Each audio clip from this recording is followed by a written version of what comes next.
Press conference है। LG साहब को जम्मू कश्मीर में आए हुए 3 साल और 5 महीने हो गए। इन 3 साल 5 महीनों में एलजी साहब को कम से कम 15-20 डेपुटेशन सिखों के मिले। इसके अलावा दिल्ली से नेशनल माइनॉरिटी कमीशन के चेयरमैन सरदार इकबाल सिंह जी लालपुरा की तरफ से भी सिखों के अलग अलग मेमोरेंडम इनको फॉरवर्ड किए गए।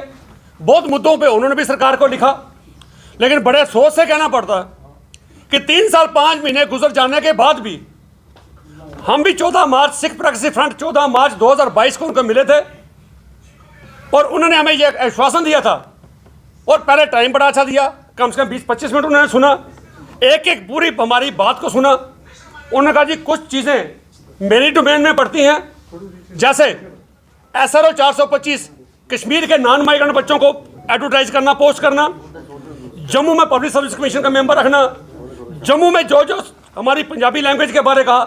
उन्होंने कहा जी JK-UT ऑफिशियल लैंग्वेज बिल में ये तो केंद्र डालेगा, लेकिन मैं आपको अश्योर करता हूँ कि मैं पंजाबी को प्रमोट करने के लिए हर मुमकिन कोशिश करूँगा। आज तक कोई भी कोशिश हमारे सामने नहीं आई।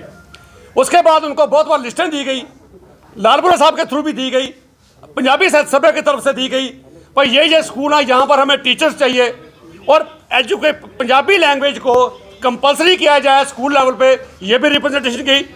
मैं एलजी साहब से पूछता हूँ कोई ऐसी बात अगर आपने की तो हमें बता दी जाए, हमारी कम्युनिटी को बता दी जाए। इसके बाद लालपुरा साहब ने ये लेटर, साहब बोलोगे जो भी चीज़ मैं बोलता हूँ, आप पहले भी कहा, ये आरटीई के अंदर मुझे सारी लालपुरा साहब की लेटरें जो उन्होंने एलजी साहब को लिखी सारी मेरे पास हैं। जो बातें उन्होंने इनको लिखी, एक बात सिर्फ पूरी हुई, उधमपुर में रामनगर में गुरुद्वारा साहब की जगह थी वो दी। इसमें उन्होंने लिखा था भाई माइनॉरिटी कमीशन की सेटअप जम्मू में उसकी सेटअप करना नहीं हुआ आज तक। उसके बाद टीचरों की अपॉइंटमेंट नहीं की गई, पंजाबी को कंपलसरी नहीं किया गया, national minority commission Jammu Kashmir में लागू नहीं किया गया। पॉलिटिकल रिजर्वेशन, सिखों की सबसे बड़ी डिमांड एक ये थी भाई पॉलिटिकल रिजर्वेशन दी जाए। और मैं एक क्लैरिफाई करूं कि रिलीजियस बेस पे रिजर्वेशन नहीं दी जाती, लेकिन जब सरकार देना चाहती है उनको किसी ना किसी कैटेगरी में डाल के दिया जाता है। जैसे कश्मीरी पंडितों को नॉन माइग्रेंट कोटे में सीटें 2 दी गई, एक फीमेल को भी दी गई। उसके बाद PO-JK के कोटे में से लोगों को दी गई, सिखों का कहीं जिक्र नहीं किया गया। उसके बाद आपने SC/ST 7 सीटें रखी, गुजर बकरवाल के लिए 9 सीटें रखी, कश्मीरी पंडितों के लिए 2 और PO-JK के लिए। लेकिन सिखों को पॉलिटिकल रिजर्वेशन कौन देगा? स्कैटर्ड वोट है, डिलिमिटेशन आपने की, 10 डेपुटेशन तभी सरकार को मिले। भाई हमारे लिए कुछ सोचा जाए, बाकी सब की रिकमेंडेशन कर दी, लेकिन सिखों को फिर उसमें से बाहर निकाल दिया गया। जिस कौम का कोई नुमाइंदा असेंबली में नहीं पहुंचता, उस कौम की डेवलपमेंट कैसे होती है, ये मैं हैरान हूं। तो ये सरकार ने वो भी नहीं किया।